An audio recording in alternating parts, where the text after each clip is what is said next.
hate Windex. Oh my god, they have Lysol too? Variety! Well, you know, in Soviet Russia, we actually cater to our sick and old. So, with you market economists, you're just leaving them in the dust.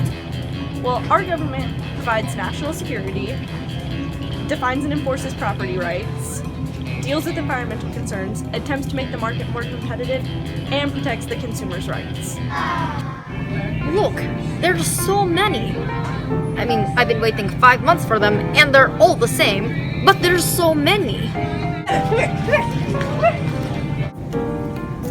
Okay, look, see? We have a lot of it, and it's everywhere. Look how many different ones there are. And we have this every day.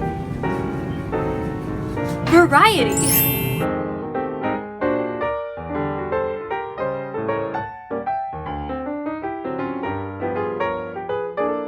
Because that is, you have an incentive to make more money when you invest in your private property.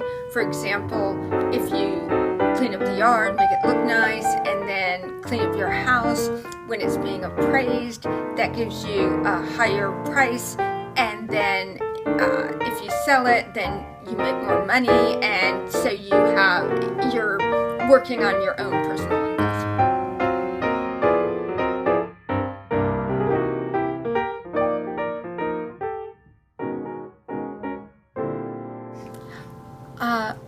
It doesn't necessarily work as well, for example, in a command economy such as the Soviet Union. There was no private property, and so people didn't have incentive to take care of it. The state owned it, and people weren't invested in it, and they weren't invested in satisfying the consumer during the great movement Stalin had from an agricultural system to industrialization. They had quotas for people, but the quotas that a factory or something had didn't need to please the end consumer or whomever was getting the product. So they had quotas. One famous story was that a screw factory had to produce so many kilograms of screws in a certain period of time. They just made one screw that weighed that many kilograms. It didn't matter that it didn't fit anything. They just made their quotas. Or for example, a brick factory just had to deliver so many bricks to their end destination, and the workers, when they brought the truck, they just threw them off the truck and broke half of them, and it didn't matter. And so in the same way, there was no incentive to work hard because you got paid whether or not you worked. And so when I was there, for example, we had some free time, and my friend and I went to a restaurant, and the waitress just looked at us and sat there smoking and talking, and we actually spoke some Russian, and we asked what was available, and they gave us a menu, and everything we asked for, we don't have it, because they had no incentive to serve us. They could sit around, smoke and talk. Why should they serve us? That was work. They got paid whether or not they worked. And again, with that sort of command economy, there was no incentive. Now, under Stalin, even, people were allowed a little bit of private property. They were allowed small gardens on their farms, and in their big farms, they didn't work very hard. They didn't produce a lot of food, and people starved. But on their little plots of land, oh, did they grow food. And they had plenty to feed their own families, and they had extra left over, which they sold on the black market for cash. They were very productive when they had ownership, when they could have money. So private property that people own, they invest in, because that's where their hard work pays off individually. The allocation of goods in a market economy is determined by the price and income. If the price is too high or the person's income is too low, they will not buy the good.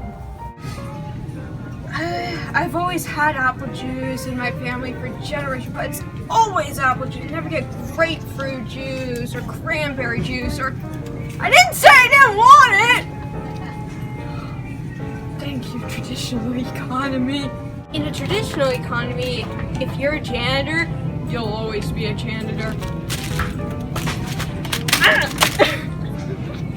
When businesses compete for consumers, it's always better for the consumer because prices become lower. There's always one company with a product and they offer it for a certain price, and another company says, oh, we even have a better product and we offer it for a lower price. So it's always positive for the consumer, and advertising has been shown to be very, very effective.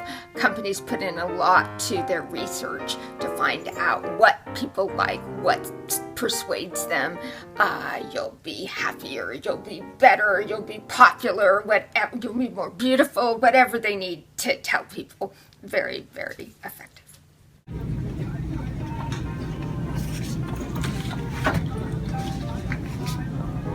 Boxed or glass? Hey there, consumer. You should totally buy boxed water because it's so much more environmentally friendly and so much more hipster. But Voss is from Norway and it's artesian. Well, boxed water is all American. Ours is classier. They're both the same price. I don't know what to do. I'm gonna lower my price to 90 cents. Ooh, mine's 80 cents. Ooh, Mine's 70 cents. Mine's 65. Mine is 10. competition also generates better variety, better quality, and better prices, and better pizza.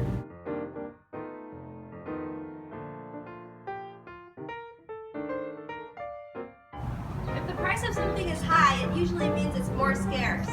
If the price of something is low, it usually means it's less scarce. Entrepreneurs generate income, which increases the profit, which is better for everybody. One role of the government in our market economy is to address environmental concerns. An example of this is the Environmental Protection Agency, which protects and enhances the environment. So another role of the government in a market economy is attempting to make markets more competitive. An example of this is the Federal Aviation Administration, which oversees the airline industry. One of the last roles of government in the market economy is the role to protect consumers' rights, which is provided by the FDA as an example. The FDA, the Food and Drug Administration, regulates food, drugs, and cosmetics.